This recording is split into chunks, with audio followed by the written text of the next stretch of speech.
Good evening, India and Naidu with the mid-evening news. Iraq has confirmed that its forces are fighting in the main Kurdish town of Erbil, but it says it's been approached for help by one Kurdish faction in a conflict with another. UN officials say the town of Erbil has been under heavy shelling since the morning, while witnesses say that Iraqi tanks are now patrolling the streets. Erbil is inside the air exclusion zone imposed by Allied forces after the Gulf War. The US Pentagon has ordered American forces in the region on high alert. States has been watching carefully the movement of what sources say is a mechanized brigade of Iraqi troops, which includes small tanks and armored personnel carriers near Erbil in northern Iraq, where rival Kurdish factions have been fighting. The Pentagon thinks the troop movement is simply a show of force by Saddam Hussein, aimed at intimidating the Iranian-backed Kurdish faction. But the State Department has warned Iraq it's monitoring the movement with great interest. Keep a close watch on what's occurring in the north. Because of our interest in northern Iraq and the fate of the Kurds, we would take any aggressive Iraqi moves in the area very, very seriously. Meanwhile, the U.S. is taking prudent measures to be ready to respond militarily if Iraq moves against the Kurds. Sources say already air patrols of the southern Iraqi no-fly zone have been stepped up. The U.S. aircraft carrier Enterprise has been ordered to remain in the eastern part of the Mediterranean, in range should its warplanes be needed. The United States already has about 200 land-based planes in the region, plus some 70 planes on the U.S. aircraft carrier Carl Vinson in the Persian Gulf. U.S. officials tell CNN that 2 B-52 heavy bombers are also being moved to Guam, so they will be closer in case they are needed. Russian security chief Alexander Lebed has declared an end to the war in Chechnya, saying the separatists have agreed to suspend their demand for independence for 5 years. But the degree of Moscow's support for the deal is unclear, as there's been no statement yet from the Kremlin. Sydney and Wollongong have been lashed by torrential rain and gales in a day of destructive storms. The weather has contributed to at least 2 deaths. An elderly man drowned on the state's central coast, while a woman's body has been found in a Wollongong creek. Roads have been closed and tens of thousands of homes are without power. The storm arrived with unexpected ferocity, the wind and rain spreading damage over a wide front. In the west of Sydney, high-force winds uprooted trees, bringing them down on homes. The wife was feeding our 3-month-old baby, and she was sitting on the lounge until all of a sudden she just said the tree's falling. I heard an almighty smash. It's estimated up to 10,000 Sydney homes were damaged. The bill, more than $10 million. Cars also were crushed beneath trees.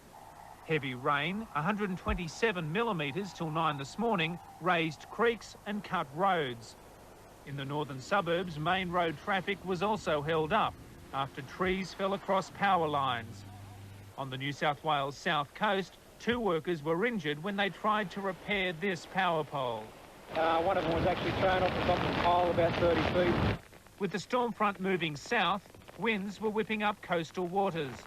I reckon it's the heaviest sea I've ever seen. The Weather Bureau says today's storm is a recognised phenomenon. We do get 1 or 2 of these east coast lows, as they're called, every year, and winds like this are associated with those east coast lows, but this one's quite an intense one. The Bureau expects the storm to continue southeast and says it will move offshore, where it should dissipate over the next few days. Australian pharmacists have been warned to update or become obsolete. An American expert says automation and mail-order drugs threaten pharmacy jobs and consumer safety. Judging from the overseas experience, the Australian pharmacist is under threat.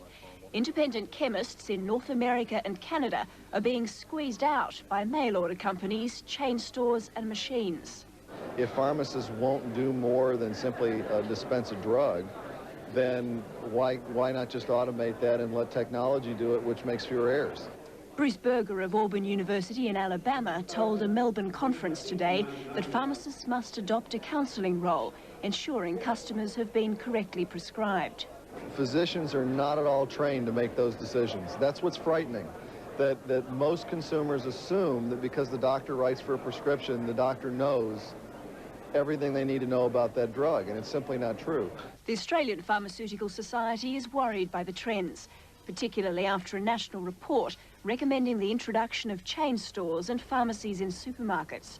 It says local pharmacists have already begun to change. Well, pharmacists in Australia are a little bit further down the track than our American compatriots in that regard. We've been going down the counselling role, being more involved with the patient now for quite some time. But Warwick Plunkett says it will still take about 10 years for even 70% of Australian pharmacists to expand their role. French cattle farmers have marched on Paris in a protest over depressed beef prices caused by the mad cow scare. 40 farmers and 26 of their dairy cows trekked hundreds of kilometres from Chirou in central France to the capital. Their march generated a great deal of publicity and support, leading to a meeting with President Jacques Chirac. He's promised to stand by the farmers. And a diplomatic conundrum for the United States ambassador in Moscow. The rent for his palatial residence was negotiated with the Russian government in 1985. Then the price was equivalent to more than $200,000 a year. But with the collapse of the ruble, it's now worth less than $30 a year.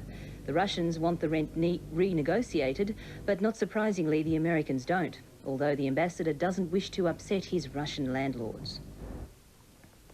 To tennis, and Mark Philippoussis and Jason Stoltenberg are the last two Australians left in the US Open. Both Scott Draper and Michael Tebbett were beaten in second-round matches. Mark Philippoussis, however, never looked worried against Russian Andrei Arlovski. The 19-year-old Philippoussis has always oozed potential, but now under coach Peter McNamara, he's adding maturity and tactical appreciation to his abundant skill. This guy could probably play a little bit of volleyball, too. Russia's Andrei Arlovski described the Philippoussis serve as the biggest he'd ever seen. That's 131, and it's like a walk in the park. The American commentators were also impressed. One of the giant young Australian serves was the second fastest of all time. In 1 hour, 24 minutes, he landed 24 aces to set up a third-round clash with Frenchman Cedric Pierlin. In the fourth round, Philippoussis should meet Pete Sampras. The world number one disposed of 47th world-ranked Czech Yuri Novik, but took 5 sets to do so. Sampras has made early exits from all 3 Grand Slam championships this year, and he had to fight hard to avoid a similar fate today. The 21-year-old Czech was playing his first match against the American, and he showed great courage to force the encounter to a 5-setter after he'd lost the first in just 26 minutes.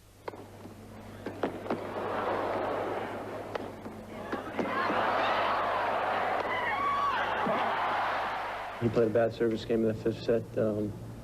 You know, I just won the important point today. I never really felt like I was going to lose. I felt, you know, the closer it got, you know, it could have gone the other way. In the third round, Sampras will play Russia's Alexander Volkov. Now a look at the national weather. And showers for Sydney, Canberra and Adelaide, but mostly fine in the other capital cities. And that's all from the National Newsroom. Next, Roy in HG. I'm Indira Naidu. Good night.